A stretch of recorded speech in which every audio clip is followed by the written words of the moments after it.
This is the Aftermarket Radio Network.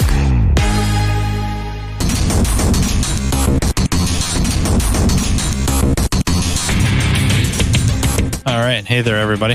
Thanks for joining me on Diagnosing the Aftermarket A to Z. I'm Matt Fanslow, and I guess today I want to talk about some observations, or maybe a single observation I was making a couple weeks ago. I was afforded the opportunity to present to a group of technicians, managers, shop owners down in Iowa. It was a hands-on PICO scope class. It was interesting to me because we had a good turnout, and it was made up mainly of techs, of course, but there's quite a few shop owners involved in specific groups, if that makes sense. So hands-on, we do a little bit of classroom, try to keep the classroom times as low as reasonably possible, because the key is to get everybody out on vehicles using, in this case, lab scopes, PICO scopes, but in any hands-on course, right? It's out there doing, getting your hands and minds involved in the actual task that we're learning about. So everybody kind of breaks up into groups, and you have people that know each other and they're friends, and they're going to kind of hang out together. And then you have shops that brought a few technicians and accompanied by a manager and owner. What I found kind of fascinating to me is that the groups that had shop owners involved, the shop owners, a couple of them day to day work on cars, and a couple of them don't. But they were very, very engaged with what was going on. In some cases, in sheer awe that again, this was a PICO scope class, so not really putting over PICO or anything. It is what it is. But they were in awe of what they were seeing, in awe of, we have this capability in our shop. Oh my. And just in, discussions a little bit during class, a little bit out in the shop, a lot bit during breaks. The shop owners that were there, those shops, and they're not, of course, not limited to just those at this class.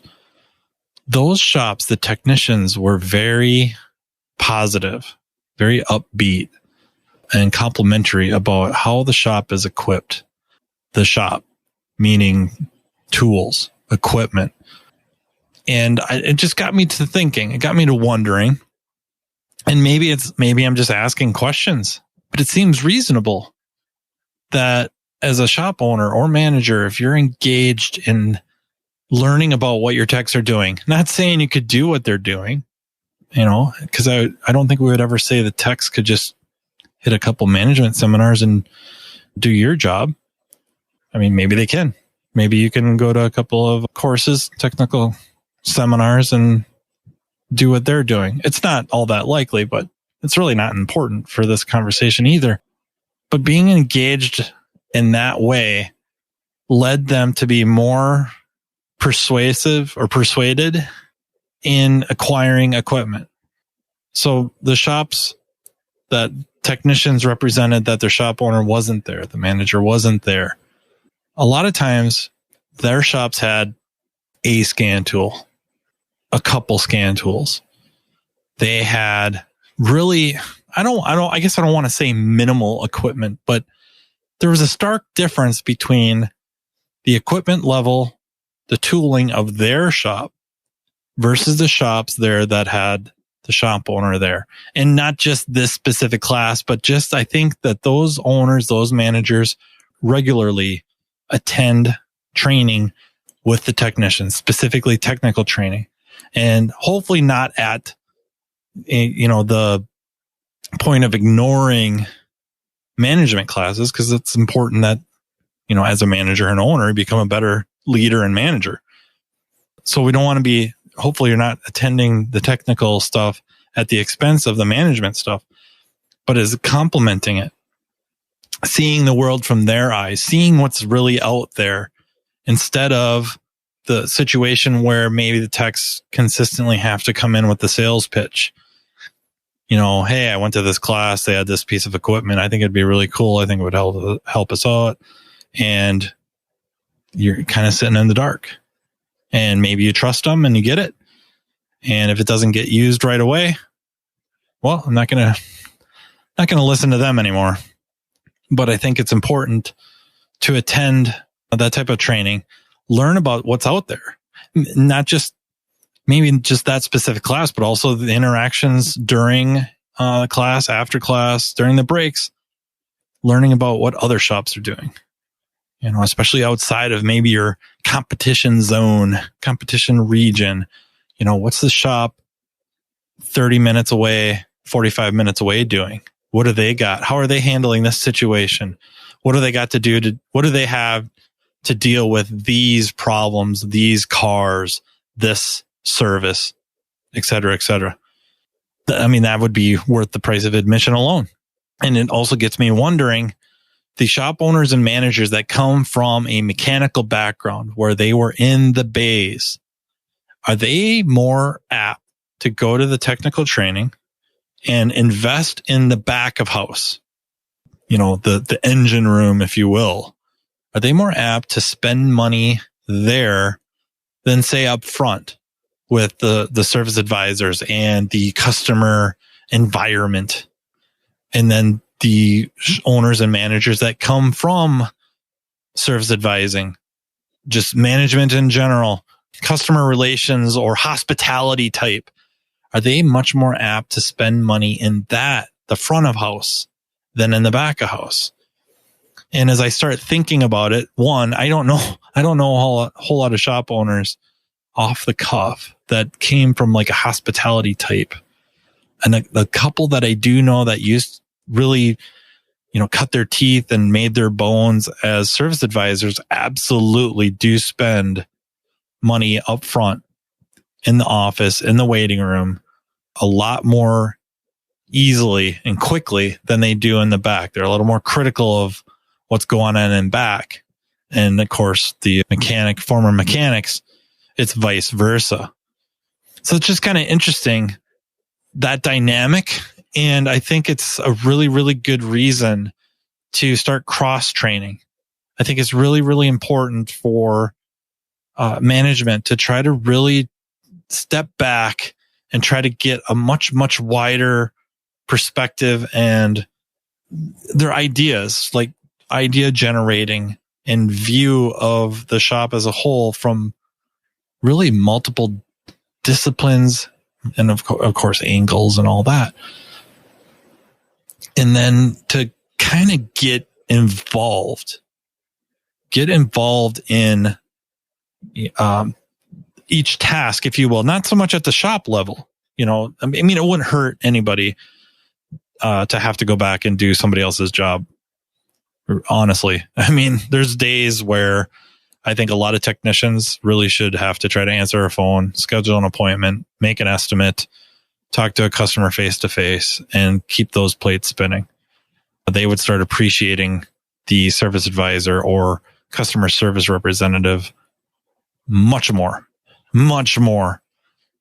I also think the service advisors from time to time need to go back and do any number of mechanical tasks, including anything from tires, balancing, TPMS to diagnosing a car might be a little bit of a stretch. It's an interesting thought.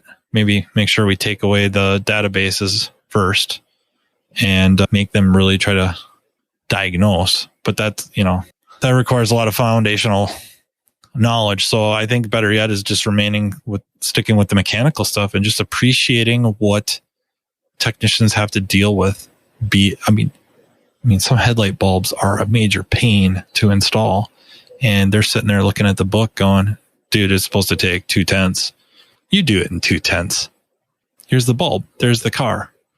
I don't think anybody's got to be a jerk about it. I just think it's not a bad idea for everybody to get an idea of what everyone kind of has to do and what their job really requires and some of the hurdles they come up against day in and day out. And, back to management, I think it's a really good idea to start getting involved in the training aspect, joining your technicians, joining your service advisors in training, joining your shop managers or service managers, whatever their titles may be, going to classes with them, sitting through those seminars, listening to the experts, listening to the conversation during class, and learning solutions for each individual position, if you will, or individual, I guess, specifically. But I'm thinking more like the position. What can make their job easier? What can help them tackle these issues better? It only helps the business. It's something I've often observed, at least, locally, a little bit, in my travels. Not that I travel so very greatly, but there's definitely that mindset that, oh, really, you want me to make your job easier? Yeah, okay, lazy bum. Rather than thinking about it like, well, okay, wait, if I make that job easier, they're going to do it faster. They're going to do it more efficiently and accurately, and reduce chances of negative outcomes being, most likely a comeback, or, the client's just not quite satisfied. So learning what's out there, what's available. And some of it's not all that expensive. Some of the best pieces of equipment you can buy for the shop aren't really, in the grand scheme of things, that expensive. And then, take into account, how often would this be used? Because so what if it's really expensive? If it's used multiple times per day? Ever make you wonder why people bulk at spending a lot of money on a mattress? I mean, have you ever thought about that? Ever wondered? They hesitate. They want to buy the cheapest mattress possible. Yet, how many things do you spend 6, 7, 8, 9 hours a day in? A day out of 24 hours. There's very, very few things. Maybe shoes. You might as well spend money on these things so that you're maximizing your comfort. It would make sense to spend a lot of money there rather than a ton of money on something that rarely gets used. Think of a few kitchen appliances that fall under that category. But just around the shop, how many tools have we purchased that, absolutely do a phenomenal job of what we purchased them for, but we just never use it? It got used once. Those are expensive. Those are really expensive. Spending a lot of, quote unquote, a lot of money on a hoist that gets used all day, every day. That just seems like logical. That greatly reduces the cost in short order. So, long story short, or a really roundabout way is, as owners, as managers, I think it is really important to start attending training events with our techs, with our employees, joining them in their disciplines.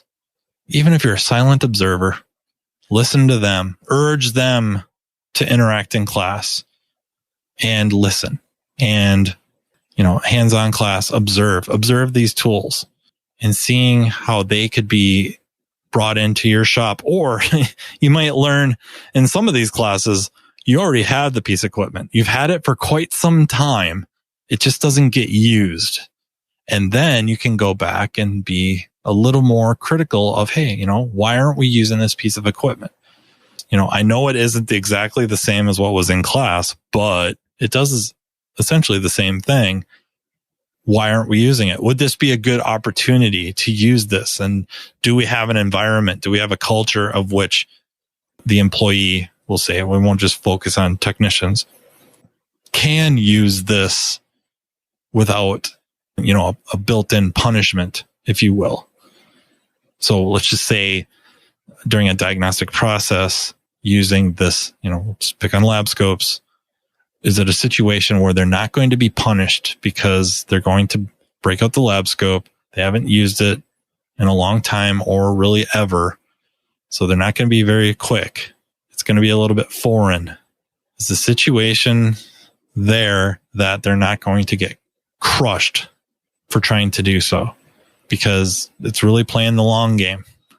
And so, yeah, I think that about wraps up that idea. Thanks once again for joining me. I really do appreciate it. Please don't hesitate to reach out to me with comments, ideas for episodes. I'd like you to join me so we can converse about really any subject.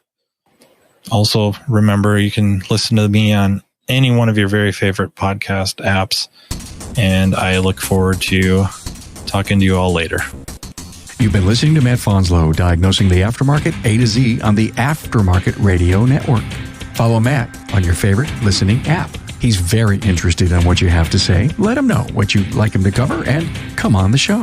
Matt is all for advancing the aftermarket. Find Matt Fanslow on social media and connect or on aftermarketradionetwork.com.